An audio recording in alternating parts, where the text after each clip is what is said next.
Sosoknya berkelebat dan dia pun menyusul dalam sekejap. Dia sangat cepat, bagaikan kilatan petir, dan dalam sekejap mata, dia berhasil menyusul Dewa Yun Miao. Chen Ping menggunakan langkah pengendalian api dan menyusul Dewa Yun Miao dalam 2 langkah. Langkah pengendalian api dapat meningkatkan kecepatannya dalam sekejap, jadi bagaimana sang Dewa Yun Miao bisa lolos? Kemudian, dia menggendong Dewa Yun Miao kembali seperti seekor ayam. Gerakannya santai dan kasual, seolah-olah Dewa Yun Miao tidak mampu menahan tangannya sama sekali. Bagaimana ini mungkin? Ketika para pendeta setan melihat ini, wajah mereka menjadi pucat. Mereka tahu bahwa bahkan Master Abadi Yun Miao bukanlah tandingan pemuda ini, dan mereka pasti akan mati hari ini. Hati mereka dipenuhi keputusasaan, seolah-olah mereka telah melihat kematian datang. Chen Ping melemparkan Yun Miao Xiarizun ke tanah dan berkata dengan dingin, "Katakan padaku kenapa kau melarikan diri." Ada kesan keagungan di matanya, seolah-olah dia sedang menghakimi seorang penjahat. Dewa Yun Miao gemetar dan berkata, Aku mengenalmu." Ada nada takut dalam suaranya, dan tubuhnya meringkuk tanpa sadar. Chen Ping bertanya dengan ragu, "Apakah kamu mengenalku?" Ada sedikit rasa ingin tahu di matanya, dan dia ingin tahu mengapa Dewa Yun Miao mengenalnya. Dewa Yun Miao mengangguk dan berkata, "Ya, waktu aku di kuil, aku dengar Master Istana ke-6 menyebutmu. Dia bilang kau orang yang sangat berbahaya dan berpesan agar kami berhati-hati." Ada nada kagum dalam suaranya, seolah-olah Chen Ping adalah seseorang yang ditakutinya. Chen Ping tiba-tiba menyadari, jadi kamu dari kuil. Ada ketajaman di matanya, seolah-olah dia telah melihat kekuatan di balik Master Abadi Yun Miao. Yun Miao yang abadi segera berkata, aku adalah bawahan dari Master Istana ke-6 Kuil Suci. Aku diperintahkan untuk datang ke sini untuk memumikan batu-batu roh menjadi batu-batu abadi dan kemudian menyerahkannya kepada Master Istana ke-6. Ada nada tak berdaya dalam suaranya, seolah dia terpaksa melakukan semua ini. Chen Ping berkata dengan dingin, bagaimana mungkin Master Istana ke-6 tahu cara memumikan batu roh menjadi batu abadi? Ada kecurigaan di matanya, dan dia ingin tahu rahasia apa yang disembunyikan kuil di balik ini. Master Abadi Yun Miao hendak berbicara ketika langit yang jauh tiba-tiba tertutupi awan gelap, dan aura yang lebih kuat dan lebih jahat datang ke arahnya. Aura jahat itu bagaikan binatang buas kuno, menyerbu dengan kekuatan yang mampu menghancurkan dunia, dan dalam sekejap mata, aura itu menyelimuti seluruh alam Yuande. Udara yang awalnya stagnan tampaknya digenggam erat oleh tangan besar yang tak terlihat, membuatnya sangat sulit untuk bernapas. Para biksu iblis yang masih bergelut dalam jurang keputusasaan tiba-tiba mengangkat kepala dan menatap ke langit, seakan-akan mereka tiba-tiba melihat fajar yang cerah di tengah kegelapan. Cahaya kegembiraan di mata mereka bagaikan api yang menyala-nyala, seketika mengusir rasa takut dan putus asa sebelumnya. Ya, seorang abadi tingkat tinggi telah tiba. Suara seorang kultivator iblis bergetar karena kegembiraan yang tak terkendali, dan nadanya seolah-olah dia melihat kedatangan sang penyelamat. Kita selamat sekarang. Aura tuan ini jauh lebih kuat daripada aura Dewa Yun Miao. Seru seorang kultivator iblis lainnya, wajahnya dipenuhi kegembiraan karena selamat dari bencana. Pasti orang kuat di balik guru abadi Yun Miao. Hanya orang kuat seperti inilah yang bisa memiliki aura mengerikan seperti itu, kata seorang kultivator iblis lain dengan yakin, matanya penuh kekaguman dan harapan. Di sisi lain, wajah Li Qingshan dan yang lainnya langsung berubah sepucat kertas, seolah-olah tertutup lapisan es tebal. Mereka mengepalkan tangan mereka erat-erat, buku-buku jari mereka memutih karena kekuatan yang luar biasa, dan tubuh mereka sedikit gemetar tanpa sadar, seperti dedaunan yang tertiup angin. Mereka dapat dengan jelas merasakan bahwa napas yang datang ke arah mereka mengandung kebencian tak berujung dan tekanan yang mengerikan. Dibandingkan dengan aura Yun Miao abadi sebelumnya, aura ini lebih dari 1 tingkat lebih kuat. Itu adalah kekuatan mengerikan yang tampaknya dapat dengan mudah menghancurkan gunung dan sungai serta merobek langit. Kekuatan ini membuat mereka merasa sangat tidak berdaya, seolah-olah mereka adalah seekor semut yang menghadapi gunung yang menjulang tinggi. Dermawanku, aura ini mungkin berasal dari makhluk yang lebih kuat dari alam yang lebih tinggi. Suara Li Qingshan bergetar, dan setiap kata seakan tercekat di sela-sela giginya. Lam menatap langit, matanya dipenuhi kekhawatiran dan ketakutan. Alam abadi bumi adalah eksistensi legendaris di alam Yuande. Kau harus berhati-hati. Para biksu lain yang diselamatkan juga menunjukkan ekspresi khawatir, mata mereka menunjukkan kekaguman terhadap pria kuat yang tidak dikenal itu dan kekhawatiran terhadap keselamatan Chen Ping. Beberapa orang bahkan secara tidak sadar mengambil setengah langkah mundur, tetapi tindakan kecil itu menyingkapkan ketakutan yang mendalam di hati mereka. Di mata mereka, Master Abadi Yun Miao adalah jurang yang tidak dapat diatasi dan jurang yang tidak dapat diatasi. Sekarang, sebenarnya ada orang yang lebih kuat yang datang daripada Master Abadi Yun Miao. Sebelumnya, Chen Ping mampu menghancurkan Master Abadi Yun Miao, yang sudah merupakan keajaiban di antara keajaiban di mata mereka. Namun kini, menghadapi sosok perkasa di alam abadi bumi, mereka dipenuhi keputusasaan dan merasa bahwa Chen Ping mungkin tak akan menang. Awan bergulung-gulung hebat diterpa angin kencang, bagaikan gelombang yang bergulung-gulung. Sosok berjubah hitam perlahan turun dari awan, dan penampilannya tampak menggelapkan seluruh dunia, La tinggi, bagaikan gunung yang menjulang tinggi, dikelilingi kabut hitam. Kabut itu tampak hidup, terus berputar dan bergulung, memancarkan aura jahat yang menjijikkan. Setiap kali Anda melangkah, tanah di bawah kaki Anda retak menjadi garis-garis halus, seolah-olah dipotong oleh pisau tajam yang tak terlihat. Energi spiritual di udara seakan tercemar oleh aura jahatnya, menjadi keruh. Udara yang tadinya segar dan menyenangkan kini dipenuhi bau busuk yang menyengat. Dia menatap ke seluruh tempat itu, matanya yang dingin bagaikan dua belati yang tajam, membuat orang tidak berani menatap langsung ke arahnya. Akhirnya, tatapannya jatuh pada Yun Miao Xianzun, yang digenggam Chen Ping. Tatapannya sedingin pisau, seolah bisa membekukan seseorang seketika. Yun Miao, siapa yang menyuruhmu bicara begitu banyak? Suara pria berjubah hitam itu serak dan parau, seperti dua potong logam berkarat yang bergesekan keras. Setiap kata yang diucapkannya penuh dengan keagungan yang tak terbantahkan, seolah-olah ia adalah penguasa dunia ini dan tak seorang pun bisa melawan kehendaknya. Ketika Dewa Yun Miao mendengar suara ini, tubuhnya langsung bergetar hebat, seolah-olah tersambar petir. Mulutnya yang hendak berbicara, terkatup rapat, dan kepalanya tertunduk lebih dalam lagi, seakan-akan ingin mengubur dirinya di dalam tanah. Bahkan tak berani bernapas, butiran keringat mengalir di dahinya, membasahi pakaiannya.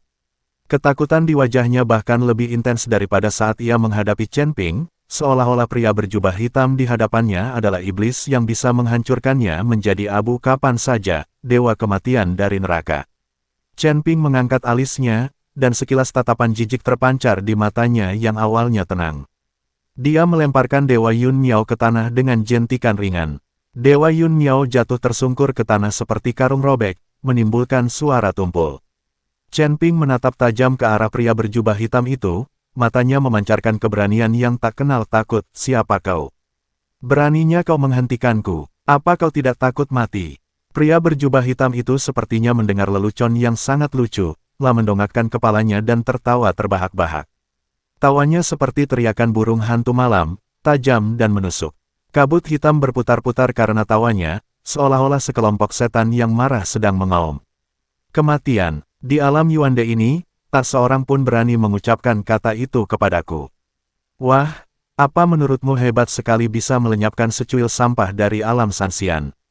Lelaki berjubah hitam itu memperlihatkan ekspresi jijik di wajahnya, dan matanya penuh penghinaan terhadap Chen Ping. Dia melangkah maju, dan langkahnya ini seakan menginjak hati setiap orang. Momentum di tubuhnya tiba-tiba melonjak, seperti tsunami yang mengamuk, menyapu ke arah Chen Ping. Tekanan dari tingkat kedua alam abadi duniawi bagaikan beban 1000 pon, membuatnya sulit bernapas. Para biksu iblis di sekitarnya berlutut di tanah, tubuh mereka gemetar tak terkendali. Mereka bahkan tak punya tenaga untuk mengangkat kepala, seolah-olah ditekan ke tanah oleh kekuatan tak terlihat. Li Qingshan dan yang lainnya bahkan lebih pucat, bagaikan selembar kertas putih. Mereka tercekik oleh tekanan dan nyaris tak mampu menopang diri agar tak jatuh. Kaki mereka terasa berat seperti ditusuk timah. Dengarkan baik-baik, tatapan tajam terpancar di mata pria berjubah hitam itu. Tatapannya bagaikan ular berbisa, membuat orang bergidik. Aku adalah petugas penegak hukum Istana Dao Jahat, diperintahkan untuk mengawasi pemurnian batu abadi di alam Yuande. Kau telah menghancurkan rencana Istana Dao Jahatku dan berani menyerang Yun Miao. Kau benar-benar mencari kematian. La terdiam, nadanya penuh penghinaan, seolah Chen Ping hanyalah seekor semut yang bisa dengan mudah La remukkan sampai mati.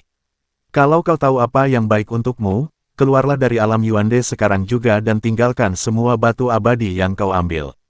Kalau tidak, aku akan mengubahmu menjadi abu hari ini, tanpa memberimu kesempatan untuk bereinkarnasi. Ketika para biksu iblis mendengar kata-kata Aula Dao jahat, mereka begitu gembira hingga gemetar. Mata mereka penuh dengan fanatisme, seolah-olah mereka melihat harapan untuk balas dendam. Itu istana jalan jahat. Istana jalan jahat yang konon menguasai seluruh alam bawah. Yang mulia sungguh perkasa, bunuh bocah ini dan balaskan dendam Kamil, dia jelas tidak bisa mengalahkan penguasa istana jahat. Sekarang kita selamati, mereka berteriak satu demi satu, suara mereka dipenuhi kekaguman terhadap pria berjubah hitam dan kebencian terhadap Chen Ping. Chen Ping sedikit terkejut, tidak menyangka Aula Dao jahat juga terlibat, dan dilihat dari reaksi para pembudidaya iblis ini, sepertinya mereka tidak asing dengan Aula Dao jahat. Menariknya, para biksu kuil dewa mengikuti para biksu kuil kejahatan dan mengendalikan alam Yuande pada saat yang sama. Hati Li Qingshan dan yang lainnya mencelos. Mereka telah lama mendengar nama istana jalan jahat. Kekuatan itu membuat banyak orang gemetar ketakutan. Bahkan para dewa di surga pun waspada. Petugas penegak hukum di depan mereka hanya berada di tingkat kedua alam abadi duniawi. Menurut mereka, sekuat apapun Chen Ping, bagaimana mungkinlah bisa mengalahkan lawan sekuat itu. Mata mereka dipenuhi keputusasaan, seolah-olah mereka telah melihat kegagalan Chen Ping. Aula jalan jahat, Chen Ping tiba-tiba tertawa, senyumnya santai dan alami, seolah-olah dia telah mendengar sesuatu yang menarik, seolah-olah pria berjubah hitam di depannya hanyalah seorang badut. Kupikir aku ini orang yang kuat, tapi ternyata aku hanya anjing dari kuil jahat. Wajah lelaki berjubah hitam itu tiba-tiba berubah muram, bagaikan langit sebelum badai, tertutup awan gelap.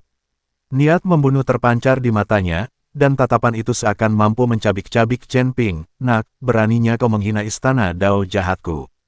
Sepertinya jika aku tidak memberimu pelajaran, kau tidak akan tahu batas kemampuanmu sendiri. Tiba-tiba ia mengangkat tangannya, dan kabut hitam itu langsung mengembun menjadi cakar iblis raksasa. Cakar itu sebesar bukit, dan mencengkeram Chen Ping dengan suara siulan yang merobek udara. Cakar ini mengandung semua kekuatan tingkat kedua alam abadi bumi, dan hampir tak terhentikan di alam Yuande. Ruang di sekelilingnya terpelintir dan terdistorsi, seakan-akan kain kusut. Kemanapun cakar iblis itu lewat, udara terbakar dan menimbulkan suara berderak-derak, seolah-olah badal dahsyat akan datang.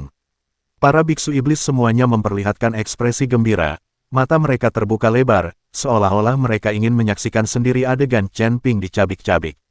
Wajah mereka dipenuhi dengan senyum kejam, seolah-olah mereka telah melihat pemandangan daging dan darah Chen Ping beterbangan di mana-mana. Li Qingshan dan yang lainnya memejamkan mata, tak berani menyaksikan pemandangan selanjutnya. Hati mereka dipenuhi kekhawatiran dan ketakutan, seolah-olah Chen Ping akan menghadapi bencana yang tak terhindarkan. Namun, tepat ketika cakar iblis hendak menangkap Chen Ping bergerak.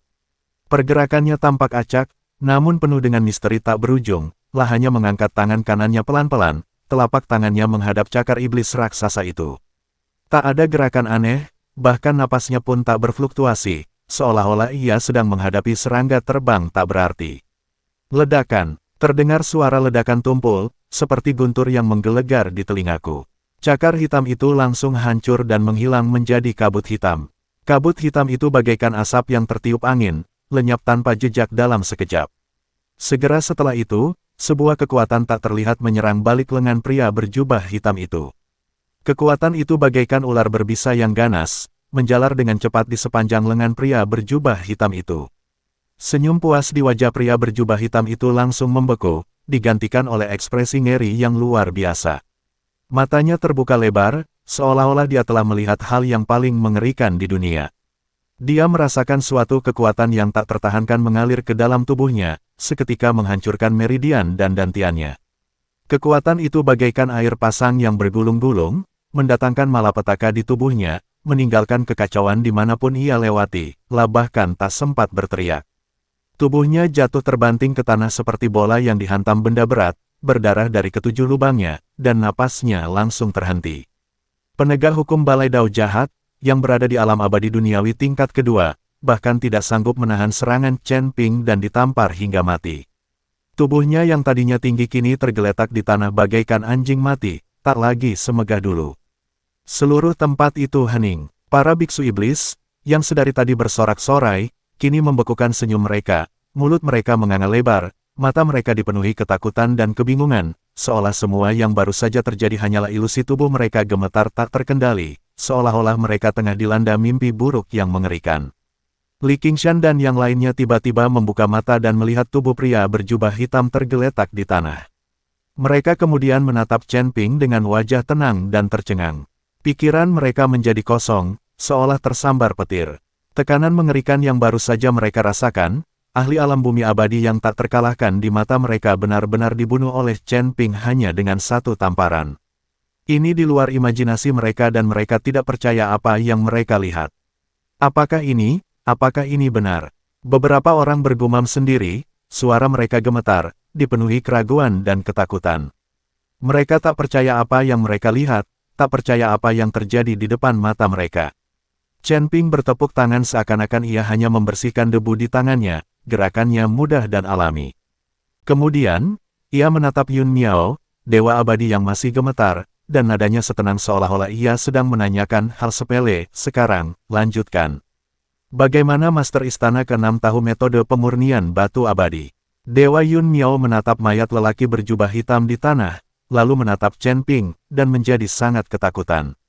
Tubuhnya gemetar tak terkendali, bagaikan daun yang tertiup angin. Dia tak berani menyembunyikannya lagi, dan segera naik ke atas dan berlutut di tanah, sambil berkata dengan suara gemetar, akan kuceritakan. Akan kuceritakan semuanya. Master Istana ke-6. Master Istana ke-6 mengetahuinya dari Master Istana ke-3. Bagaimana Master Istana ke-3 bisa tahu secara spesifik? Aku tidak tahu. Wajahnya penuh ketakutan dan putus asa, seolah-olah Chen Ping adalah dalang yang dapat memutuskan hidup atau matinya. Mungkinkah Tuan Ketiga Kuil Suci telah berkolusi dengan Aula Jalan Jahat?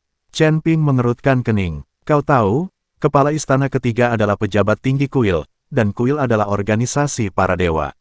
Sekarang, beberapa orang di antara para dewa bersekongkol dengan para iblis. Ini bukan masalah kecil. Lagi pula, Kepala Istana ke-4 selalu berselisih dengan Kepala Istana ke-3.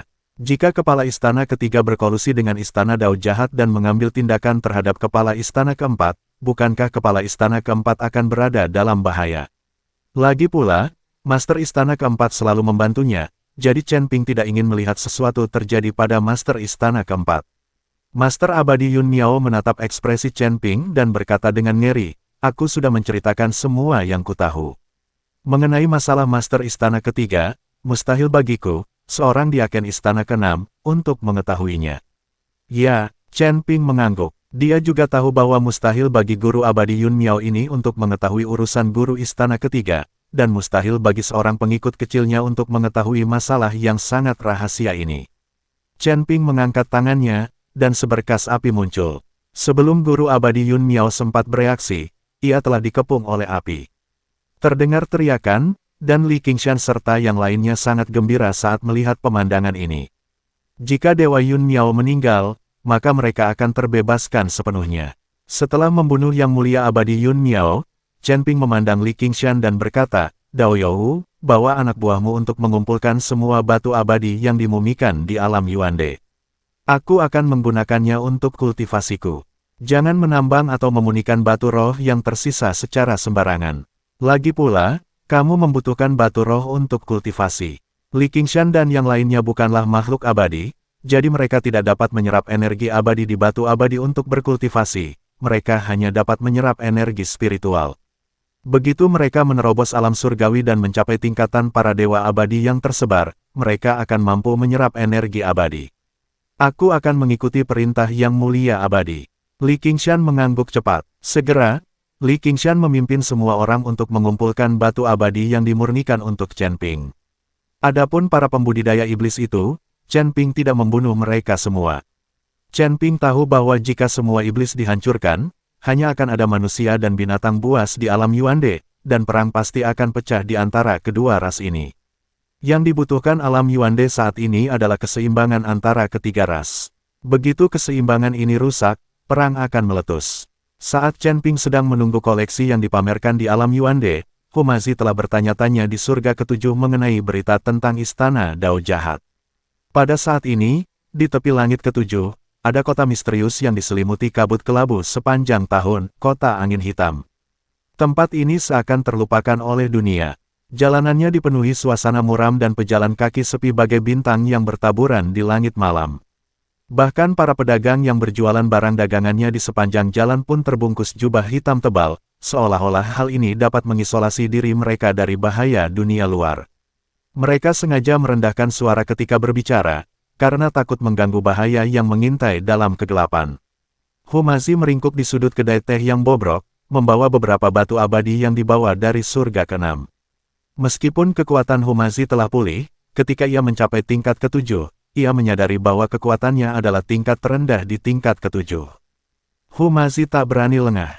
Matanya memancarkan kewaspadaan dan kecemasan, telinganya tegak, tak melewatkan satu suara pun di kedai teh. Dia telah menunggu di sini selama 3 hari penuh hanya dengan satu tujuan, untuk mencari tahu apa yang terjadi di istana kejahatan surga ke-7. Humazi tidak berani bertanya sembarangan kepada siapapun, karena takut menjadi sasaran, jadi dia hanya bisa menggunakan metode ini untuk mencari tahu berita, lah menggenggam erat jimat penyembunyian di tangannya. Jimat ini adalah satu-satunya perlindungannya saat ini. Jimat ini dapat memblokir aura kultivasinya untuk sementara dan memberinya lebih banyak harapan untuk bertahan hidup di lingkungan berbahaya ini. Ledakan, sebuah suara keras memecah keheningan di kedai teh. Pintu kedai teh ditendang terbuka, dan seorang pria kekar dengan bekas luka mengerikan di wajahnya masuk. Di belakangnya diikuti 2 biksu yang juga mengenakan jubah hitam dan memancarkan aura suram.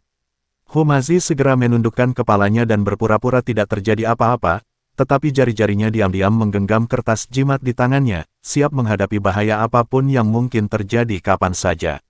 "Bos, berikan aku setoples anggur paling kuat." Scarface berteriak keras dan membanting dompetnya yang menggembung ke atas meja. Suara renyah batu abadi yang beradu datang dari dompet, yang terdengar sangat keras di kedai teh yang tenang ini. Humazi melirik sekilas dari sudut matanya dan melihat sebuah token hitam tergantung di pinggang Scarface.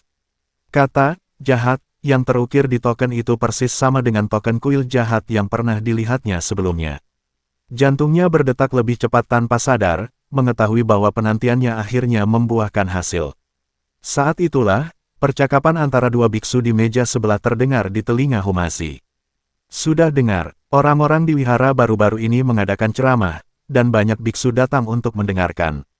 Namun, para biksu yang mendengarkan tampaknya telah kehilangan jiwa mereka." Seorang biksu berkata dengan suara rendah, "Set, kecilkan suaramu, apa menurutmu kita bisa membahas urusan kuil?" Terakhir kali, seorang kultivator pengembara terlalu banyak bicara dan ditampar oleh staf kuil. Biksu lain memperingatkan dengan ngeri. "Apa yang kau takutkan? Kudengar orang-orang dari kuil akhir-akhir ini sangat dekat dengan kuil kejahatan." Setelah biksu itu selesai berbicara, ia mencondongkan tubuh ke telinga orang itu dan berbisik, "Sepertinya kuil Dao jahat sedang mencari guci jiwa. Konon guci itu bisa menampung jutaan jiwa. Sepertinya kuil ini punya benda seperti itu." Humazi mendengarkan dengan saksama dan hatinya tenggelam.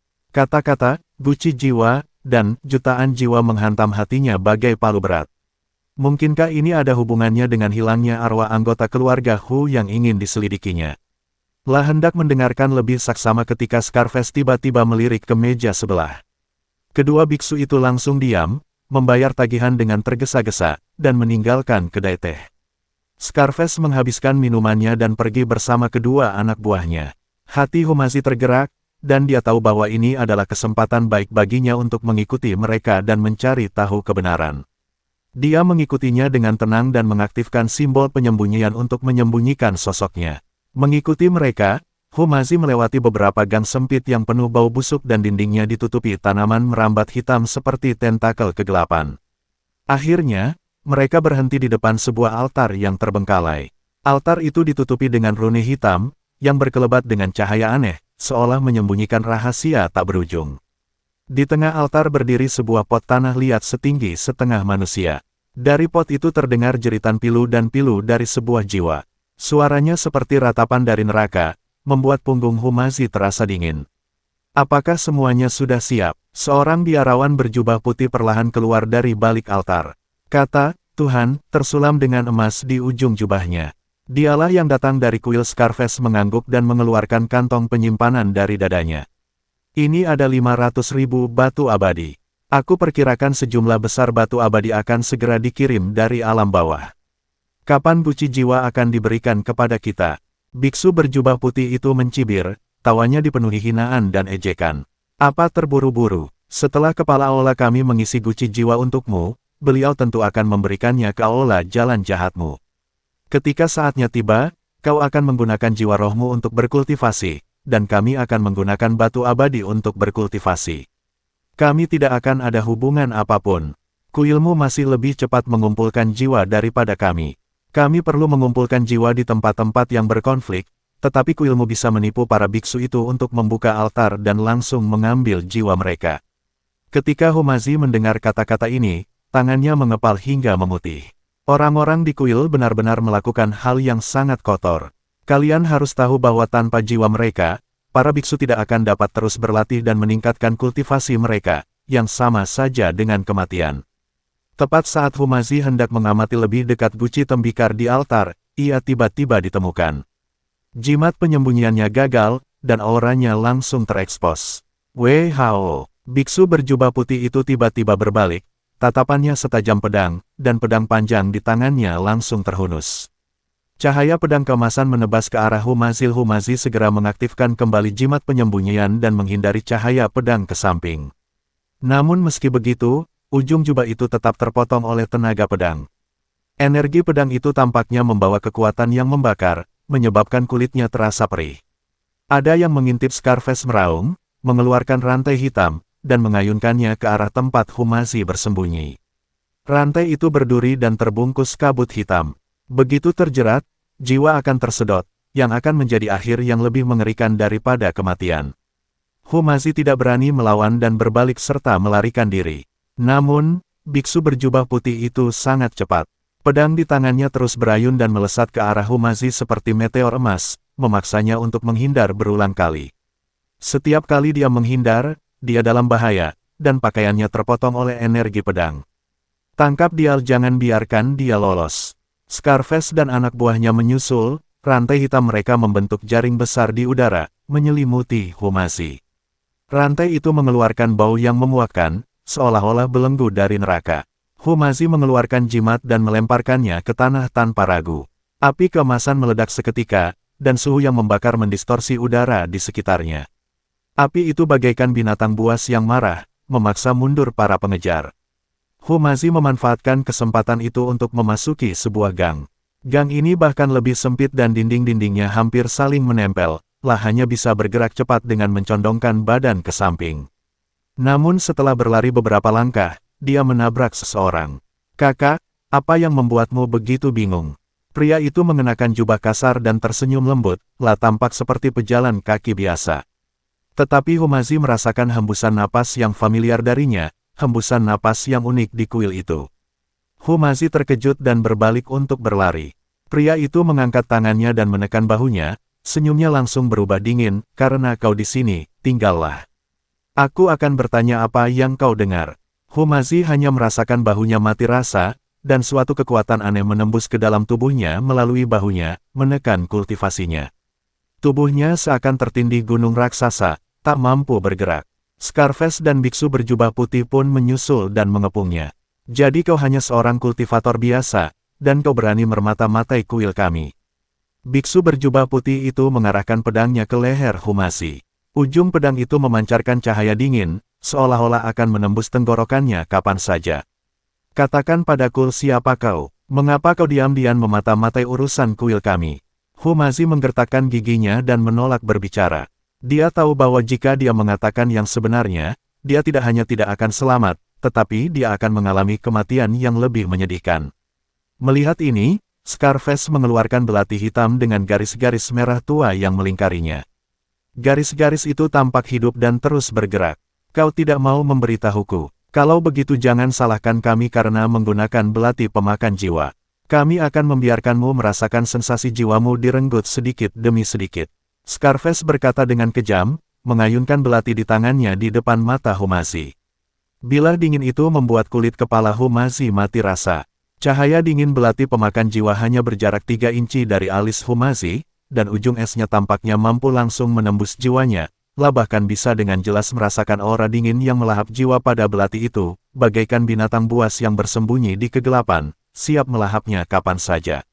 Semua rambut di tubuhnya berdiri, dan setiap rambut tampaknya mengirimkan sinyal ketakutan. Jantungnya berdetak tak karuan di dadanya, seakan-akan hendak meledak, dan setiap detaknya disertai rasa takut terhadap kematian.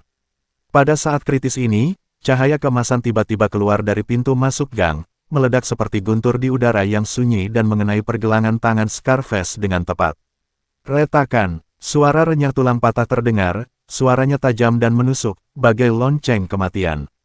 Belati pemakan jiwa di tangan Scarface jatuh ke tanah dengan suara, klang, yang keras, yang terdengar sangat tiba-tiba di tengah suasana tegang ini. Dia menutupi pergelangan tangannya yang terkilir dan menjerit dengan suara nyaring, "Siapa?" Suaranya penuh ketakutan dan kemarahan, bagaikan auman binatang buas yang terluka. Humazi tiba-tiba mendongak dan melihat sosok yang familiar berdiri di pintu masuk gang. Kemeja putihnya berkibar lembut tertiup angin, bagaikan bendera yang tak pernah pudar. Ada api hitam putih samar yang berkobar di sekujur tubuhnya. Api itu bagaikan rune misterius, memancarkan aura kuno dan kuat. Itu Chen Ping, yang datang dari alam Yuandel. Chen Ping. "Kenapa kamu di sini?" Humazi terkejut sekaligus gembira, matanya langsung memerah. Awalnya ia mengira ia akan mati kali ini. Dalam situasi putus asa ini, ia seolah melihat wajah mengerikan sang dewa kematian, dan seluruh sel tubuhnya gemetar putus asa. Tanpa diduga, Chen Ping tiba-tiba muncul, seperti seberkas cahaya di kegelapan, memberinya harapan hidup. Chen Ping tidak menjawab terlebih dahulu, melainkan melirik dingin ke arah 3 orang yang mengelilingi Humazi. Matanya bagaikan es, memancarkan hawa dingin yang menusuk tulang, membuat mereka bertiga menggigil tanpa sadar. Melihat ini, biksu berjubah putih itu mencengkeram pedangnya erat-erat dan menerjang Chen Ping. Ekspresi ganas muncul di wajahnya saat ia berteriak, "Orang usil lagi. Bunuh dia bersama-sama." Pedang panjang itu memancarkan cahaya dingin, seperti ular berbisa, dan terbang lurus ke arah wajah Chen Ping. Namun saat hendak menyerahkan pedangnya, Chen Ping mengulurkan 2 jarinya dan menggenggamnya erat. Jari-jari Chen Ping sekeras baja. Sekeras apapun biksu berjubah putih itu mencoba, pedang itu tidak bisa bergerak maju sama sekali. Chen Ping sedikit mengangkat sudut mulutnya, memperlihatkan senyum menghina, "Dengan kemampuan sekecil ini, kau berani menggunakan pisau di depanku." Sambil berbicara, dia mengerahkan sedikit tenaga dengan jari-jarinya, dan dengan bunyi, krak, pedang itu langsung patah menjadi 2 bagian. Pedang yang patah itu melengkung di udara lalu jatuh ke tanah dengan suara yang keras. Tak lama kemudian, sebuah bola api menyembur keluar dari telapak tangannya.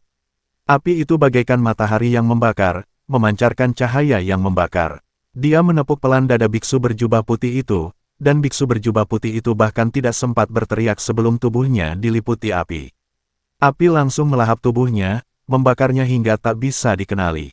Tubuhnya meliuk dan meronta-ronta di tengah kobaran api, bagai serangga terbang yang terperangkap di lautan api. Tak lama kemudian, ia berubah menjadi genangan abu, hanya meninggalkan bau terbakar yang menyengat. Scarface dan anak buahnya ketakutan. Wajah mereka memucat dan kaki mereka terus gemetar, seolah-olah mereka akan jatuh ke tanah kapan saja. Mereka berbalik dan ingin berlari, langkah mereka tergesa-gesa dan panik, seolah-olah ada banyak sekali roh jahat yang mengejar mereka. Namun, Chen Ping dengan santai melemparkan 2 rantai api, yang seperti 2 ular api yang lincah dan langsung melilit anggota tubuh mereka. Mereka berjuang mati-matian namun tidak dapat melepaskan diri dari rantai itu dan hanya bisa berteriak putus asa. "Mau lari? Kamu sudah mengajakku." Chen Ping melangkah maju dan menginjak punggung Scarface. Kekuatannya bagaikan gunung yang menekan Scarface, membuatnya sulit bernapas. Wajah Scarface memerah dan matanya dipenuhi ketakutan dan kesakitan. "Katakan padaku, apa sebenarnya yang ingin dilakukan kuil suci dan kuil jahat dengan bersekongkol satu sama lain?" Suara Chen Ping dingin dan kasar, seperti pedang tajam yang menusuk jantung Scarface. Scarface terinjak hingga tidak bisa bernapas, dan setelah menyaksikan kekuatan mengerikan Chen Ping, dia tidak berani menyembunyikannya lagi. Tubuhnya terus gemetar, air mata menggenang di matanya, dan ia berteriak, kukatakan padamu, kuil ini membantu kami mengumpulkan jiwa, dan kami memberi mereka batu abadi. Aku benar-benar tidak tahu apa-apa lagi." Suaranya penuh air mata, ketakutan, dan ketidakberdayaan. Tatapan Chen Ping berubah dingin, dan api menyembur dari telapak tangannya. Api itu bagaikan gelombang pasang, seketika membakar Scarface dan anak buahnya menjadi abu. Ada bau menyengat di udara, bau kematian. Lalu, ia menoleh ke arah Humazi, wajahnya memucat. Tuan Hu, Anda sungguh cakap, ya. Anda lari ke langit ketujuh tanpa pamit.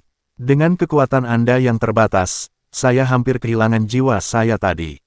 Ada nada menyalahkan dalam nada bicaranya, tetapi lebih merupakan kekhawatiran terhadap Humazi. Humazi menggaruk kepalanya, wajahnya dipenuhi rasa bersalah. Aku hanya khawatir kau akan khawatir, dan aku juga ingin menemukan jiwa rakyatku sesegera mungkin.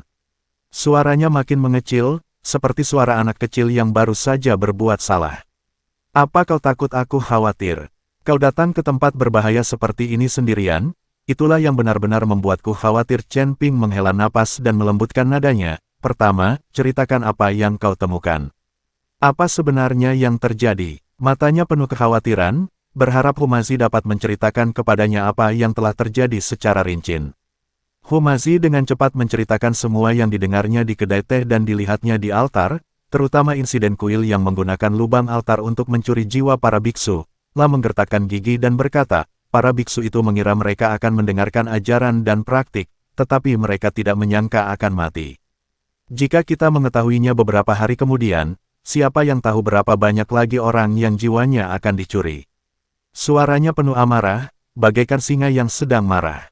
Ekspresi wajah Chen Ping menjadi semakin serius. Sebagai organisasi para dewa, kuil itu justru bersekongkol dengan iblis dan mencelakai para biksu. Begitu berita itu tersebar, seluruh surga akan bergejolak. Gambaran langit runtuh ke dalam kekacauan muncul dalam pikirannya, dengan banyak sekali pendeta yang terbunuh dalam perang dan orang-orang mengungsi.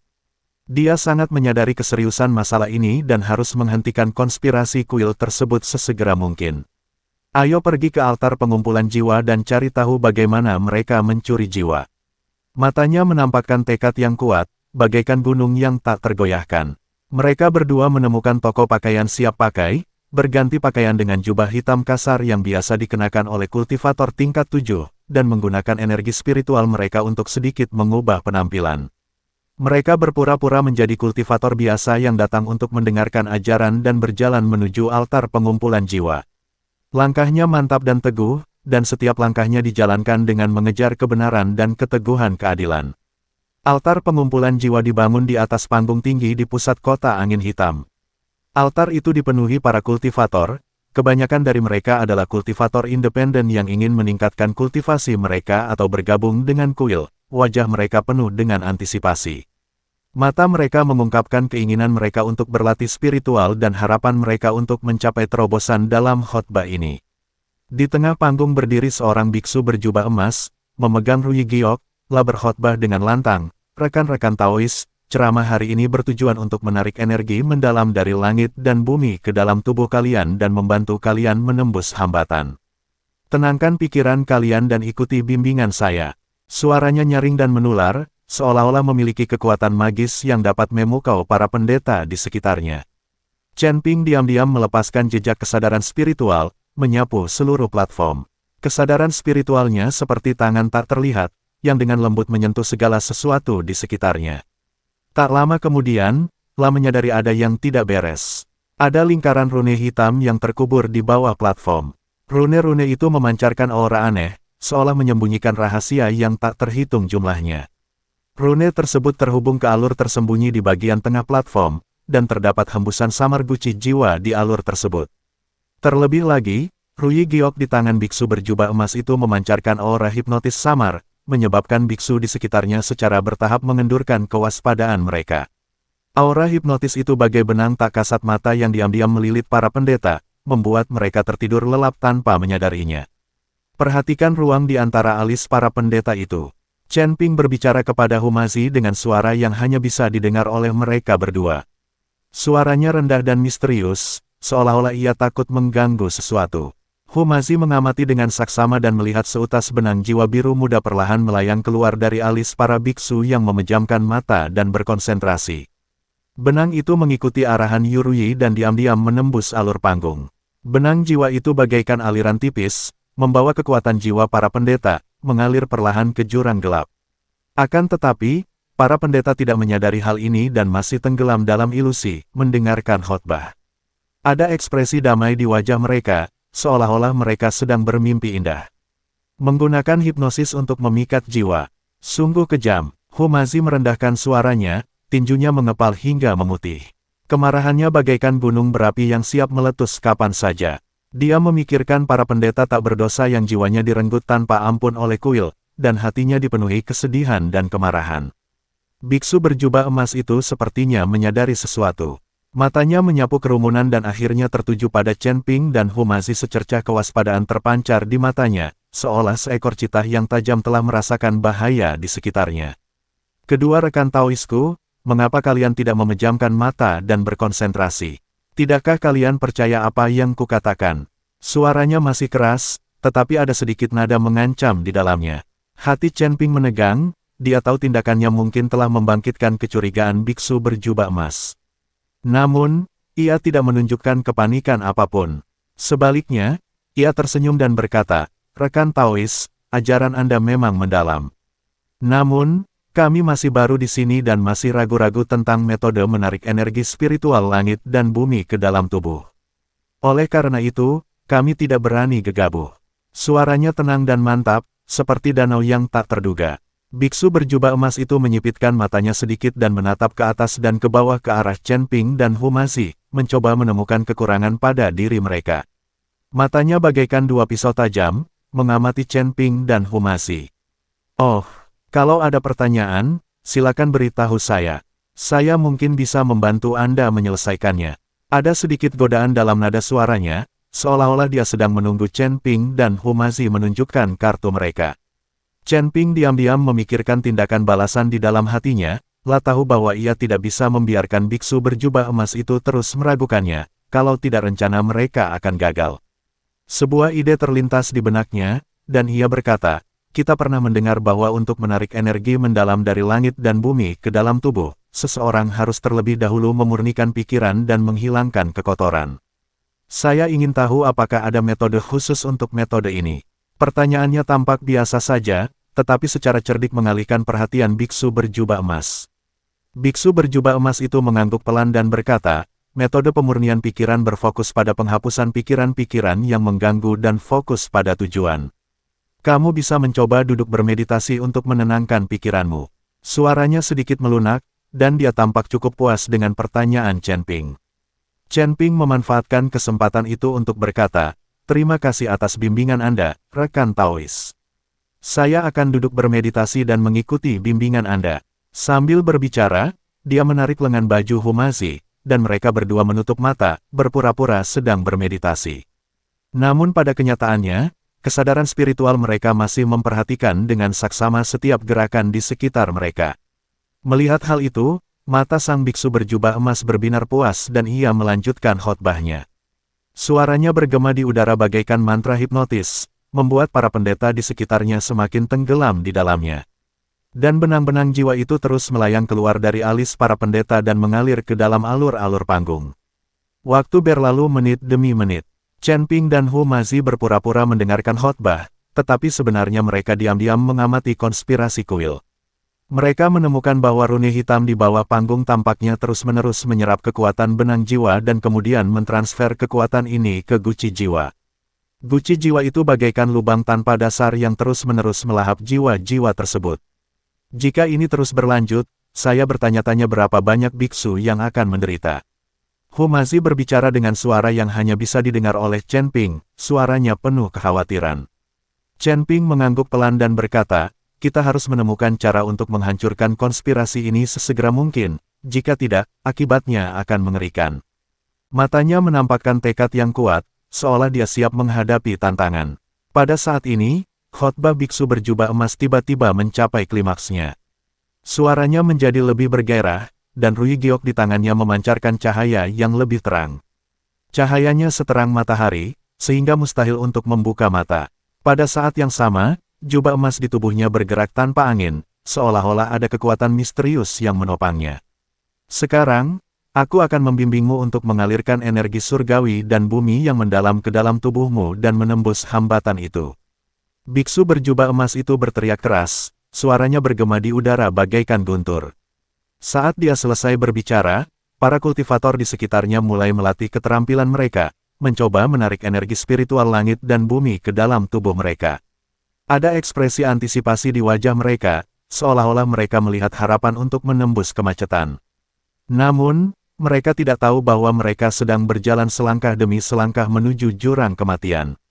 Di altar pengumpulan jiwa, rune berkelap-kelip dan memancarkan cahaya aneh, seolah menyembunyikan rahasia tak terhitung yang tak diketahui. Sekelompok biksu duduk bersila, ekspresi mereka terfokus dan sedikit fanatik. Mereka semua diselimuti atmosfer misterius dan tenggelam dalam kondisi aneh yang disebut mendengarkan khotbah. Biksu berjubah emas itu menggumamkan sesuatu, dan cahaya Rui Giok itu tiba-tiba membesar, bagaikan matahari kecil yang menyilaukan, begitu terangnya hingga orang tak dapat membuka mata. Hati Chen Ping menegang, firasat buruk muncul di benaknya. Dengan persepsinya yang tajam dan pengalamannya yang kaya, La langsung menyadari krisis tersebut. Setelah gelombang bimbingan ini selesai, sebagian besar benang jiwa para pendeta yang hadir akan segera diekstraksi. Saat itu, bahkan jika mereka dapat diselamatkan, kecerdasan spiritual para pendeta tersebut akan rusak parah, dan mereka akan menjadi seperti mayat berjalan. Kita tidak bisa menunggu lebih lama lagi, kata Chen Ping dalam hatinya, tatapannya menjadi tegas. Dia tiba-tiba membuka matanya, dan matanya seperti kolam dingin yang dalam, memperlihatkan ketenangan dan tekad yang tak berujung. Api hitam dan putih tiba-tiba muncul di sekelilingnya, bagaikan gelombang yang dahsyat, seketika melindungi dia dan Humazi di sampingnya. Api hitam putih ini merupakan hasil latihan unik Chen Ping. Api ini mengandung kekuatan dahsyat dan dapat bertahan melawan musuh eksternal maupun menyerang lawan. Pada saat yang sama, Chen Ping memanggil pedang pembunuh naga, yang memancarkan energi pedang tajam. Dia berteriak keras, dan energi pedang yang tajam menyambar alur di tengah panggung bagai kilat. Alurnya tampak biasa saja, tetapi sebenarnya menyimpan misteri. Alur ini merupakan kunci formasi pengumpulan jiwa, dan terus-menerus menyerap benang-benang jiwa para kultivator. Berhenti. Raungan biksu berjubah emas itu meledak bagai guntur, membuat seluruh altar pengumpulan jiwa berdengung. Meskipun dia buru-buru memblokir energi pedang dengan jade Rui, rune hitam di bawah platform retak menjadi beberapa bagian. Benang jiwa yang awalnya melayang menuju alur itu tiba-tiba terhenti sebentar, seolah-olah ada tangan besar tak terlihat yang mencubit tenggorokannya. Para biksu di sekitar terbangun dari keadaan, mendengarkan khotbah. Mereka membuka mata dengan pandangan kosong dan menatap pemandangan mendadak di depan mereka, mata mereka penuh kebingungan. Mereka tidak mengerti mengapa seseorang tiba-tiba mencoba menyabotase mereka pada momen kritis sebuah terobosan. Melihat hal itu, biksu berjubah emas segera menyingkirkan penampilan lembutnya yang sebelumnya dan ekspresinya langsung berubah menjadi ganas. Dia menunjuk Chen Ping dengan mata terbelalak, suaranya penuh hasutan, rekan-rekan Taoisku. Orang ini mungkin mata-mata dari klan iblis. Melihat kita sedang menyerap energi mendalam dari langit dan bumi untuk membantu kita menerobos, dia malah mencoba menyabotase kita. Jelas dia tidak ingin kita meningkatkan kultivasi kita. Begitu kata-kata itu diucapkan, para pendeta yang masih bingung langsung menjadi marah. Mereka yang baru terbangun dari kondisi hipnotis sudah tidak puas dengan kesempatan terobosan yang terputus. Mereka telah lama menantikan terobosan ini dan mengerahkan segudang upaya serta kerja keras, tetapi kini mereka gagal. Bayangkan kemarahan di hati mereka. Terima kasih yang sudah setia dengan channel kami, lama tidak update karena si pengarang cerita juga tidak update. Dan saya tegaskan sekali lagi bahwa channel ini mutlak berdiri sendiri dan bukan gabung dengan channel lain, apalagi ada yang nyawer-nyawer, pure selama ini belum ada yang nyawer, ini bukan channel sebelah, terima kasih.